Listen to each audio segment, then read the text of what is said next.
எல்லாருக்கும் வணக்கங்க. இன்றைக்கி ஆரோக்கியமான ரச வகைகளில் நம்ம 8வது வகை தாங்க பார்க்க போகிறோம். கல்லீரலை சுத்தப்படுத்தக்கூடிய, பித்தத்தை தணிக்கக்கூடிய, உடம்பு சூட்டை குறைச்சி பசியை நல்லா தூண்டக்கூடிய கரிசலாங்கண்ணி ரசம் எப்படி வைக்கலான்னு பார்க்கலாங்க. ஒரு கடாயில் 1 ஸ்பூன் எண்ணெய் ஊற்றி காஞ்சதுமே 1/4 டீஸ்பூன் கடுகு சேர்த்துக்கலாங்க.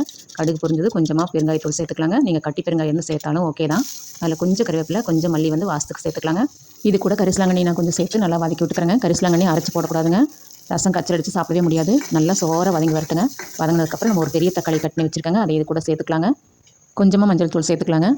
1/4 உப்பு மட்டும் சேர்த்துக்கலாங்க. இப்போது தக்காளி நல்லா வதங்கி கிடைக்கிறதுக்காக. தக்காளி நல்லா க்ரன்ச்சியாக வேணுங்கிறவங்க லேசாக வதக்கி அப்படியே விட்டுட்டாலும் சரிங்க.